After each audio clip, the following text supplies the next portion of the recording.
Komisaris Jenderal Paulus Waterpauw pembuat sejarah. Paulus Waterpauw adalah pembuat sejarah tentang karir yang dicapai orang asli Papua di negeri ini.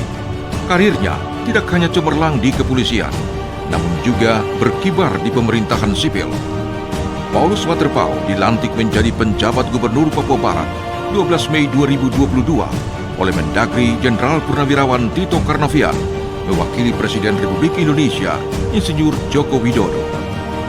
Waterpauw dilantik bersama 4 penjabat gubernur lainnya untuk mengisi kekosongan kepemimpinan sebelum pelaksanaan Pilkada serentak tahun 2024 mendatang. Waterpauw memenuhi syarat menjadi penjabat gubernur karena sudah purnawirawan dari Kepolisian Republik Indonesia dengan pangkat Komisaris Jenderal, kemudian dikaryakan di Kemendagri sebagai Deputi 2 BNPB, Badan Nasional Pengelolaan Perbatasan. Tanggal 19 Mei 2022 atau sepekan setelah pelantikan, Paulus Waterpauw yang didampingi istri tercinta Ibu Roma Megawanti Pasaribu Waterpauw tiba di Bandara Rendani Manokwari untuk melaksanakan tugas yang dipercayakan negara kepadanya, penjabat Gubernur Papua Barat. Paulus Waterpauw dan Roma Megawanti Pasaribu Waterpauw dikaruniai 3 orang anak, yaitu Ruth Emanuela Waterpauw, Denzel Pierreto Waterpauw, dan Raisa Serafina Waterpauw. Dalam perjalanan karirnya, dukungan istri dan anak-anak begitu kuat dalam doa dan keseharian perjalanan kehidupannya. Kedatangan anak Papua dari wilayah adat Domberai ini disambut tarian Tumyor asal Fak-Fak yang menceritakan tentang penyambutan pahlawan yang pulang membawa kemenangan dari medan perang. Warga bergembira menyambut pemimpin mereka yang telah kembali. Bertepatan Hari Kebangkitan Nasional 20 Mei 2022, Paulus resmi menjadi orang nomor 1 di provinsi ini setelah dilakukan serah terima jabatan dari Gubernur dan Wakil Gubernur Papua Barat 2017 sampai 2022. Dr. Andes Domingus Mandacan MSI dan Muhammad Lakotani SH di Auditorium Gedung PKK Kantor Gubernur Papua Barat, Arfai, Manokwari. Sebagai anak-anak asli Papua Barat, kita harus berpikir yang lebih kreatif. Kita harus tunjukkan bahwa Papua Barat berbeda cara pandangnya, loyalitasnya, hubungan humanismenya untuk kemajuan masyarakat, ujar Waterpauw dalam sambutannya. Mengawali tugasnya sebagai penjabat Gubernur Papua Barat, melangsungkan ibadah syukur di Pulau Mansinau. Saya pilih ibadah di sini karena di tempat ini peradaban orang Papua dimulai. Dari sini saya akan memulai tugas untuk melayani masyarakat Papua Barat tercinta, ujar Waterpauw saat menyumbangkan lagu pujian dalam ibadah di Gereja GKI Jemaat Laharoi yang dipimpin Pendeta Elwanma STK tersebut, Minggu 22 Mei 2022. Paulus mengakhiri pengabdiannya di kepolisian dengan pangkat Komisaris Jenderal. Dia dilantik Kapolri Jenderal Polisi Sigit Listio Prabowo menjadi Kabay Intelkam Polri pada 24 Februari 2021. Pelantikan di jabatan tersebut disertai dengan kenaikan pangkat dari Irjen Pol menjadi Komisaris Jenderal dengan 3 bintang di pundak. Hari itu menjadi sejarah bagi Komjen Paulus Waterpauw bersama keluarga secara khusus dan seluruh masyarakat Papua secara umum.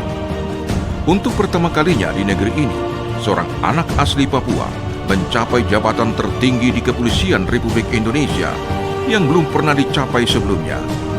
Capaian tersebut diraih karena Waterpauw dinilai profesional menjalankan tugas dan tanggung jawab yang diberikan negara kepadanya. Hanya Paulus Waterpauw di negeri ini yang menjadi Kapolda 2 kali di tempat yang sama. Tahun 2015 sampai 2017 menjadi Kapolda Papua setelah sebelumnya menjadi Kapolda pertama di Papua Barat 2014 sampai 2015. Dari Papua, Paulus Waterpauw dipindahkan ke Medan Sumatera Utara menjadi Kapolda 2017 sampai 2018 di tanah asal istri tercinta Roma Megawanti Pasaribu.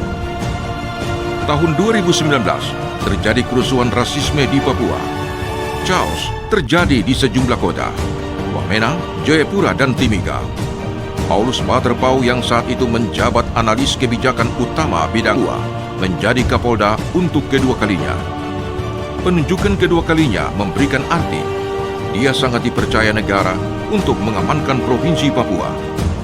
Negara sangat tahu kemampuan seorang Paulus Waterpauw, sehingga menghasilkan kebijakan yang tidak lazim terjadi di negeri kita. Sejarah perjalanan karir Paulus Waterpauw juga mencatat menjadi orang Papua pertama yang menjadi inspektur upacara di Istana Negara saat peringatan HUT ke-61 RI tahun 2006. Ketika itu, Susilo Bambang Yudhoyono menjadi presiden. Tidak gampang menjadi inspektur upacara di Istana Negara, hanya orang-orang pilihan, punya prestasi cemerlang dan calon pemimpin masa depan yang bisa tampil di sana. Lahir di Fakfak 25 Oktober 1965, ayahnya, Sertu Ferdinand Waterpauw, adalah seorang polisi dan ibunya Yakomina Atia Muna ibu rumah tangga. Masa kecil dihabiskan di tangsi polisi mengikuti penugasan ayahnya. Jika Tuhan sudah menetapkan langkah seseorang, maka tidak ada yang bisa menghalanginya. Itulah yang dialami Paulus Waterpauw. Tidak pernah terbayangkan sebelumnya bahwa suatu saat dia menjadi orang besar di negeri besar ini. Tanggal 21 Oktober 2021 atau 4 hari sebelum HUT 58, tepatnya 25 Oktober 2021, Komjen Paulus Waterpauw ditunjuk lagi oleh Presiden Joko Widodo menjadi pejabat eselon 1A di Kementerian Dalam Negeri. Pelantikan berlangsung di kantor BNPB Jakarta oleh Menteri Dalam Negeri Tito Karnavian. Pelantikan ini menjadi kado ulang tahun yang terindah, sekaligus masa akhir pengabdian yang manis di Kepolisian RI. Perjalanan berlibur dengan kapal ke Sorong saat Paulus berusia 7 tahun menjadi titik awal kehidupannya yang baru di luar tanah kelahirannya. Dari liburan itu, dia dibawa Om Johannes Sapeluwakan dan Tante Faulina Berta Watimena berlayar menuju Surabaya kota, tempatnya belajar, dan akhirnya mengantarnya menjadi seorang perwira polisi. Masa kecil Waterpauw mulai dari SD sampai menjadi perwira muda di kepolisian dihabiskan di Surabaya. Waterpauw tamat SD YPK Surabaya Timur, lanjut ke SMP Negeri Surabaya, lanjut lagi ke SMA Negeri Surabaya, kemudian menjadi Taruna Akmil. Keberhasilan Waterpauw dalam jenjang kehidupannya tidak terlepas dari didikan dalam keluarga Om Johannes Sapeluwakan dan Tante Faulina Berta Watimena. Kakak David, Jeffrey, dan Fanny selalu membimbing dan mengajar Paulus kecil saat itu untuk bisa menyesuaikan dengan pelajarannya di sekolah yang berbeda dengan pelajaran saat masih di Fakfak.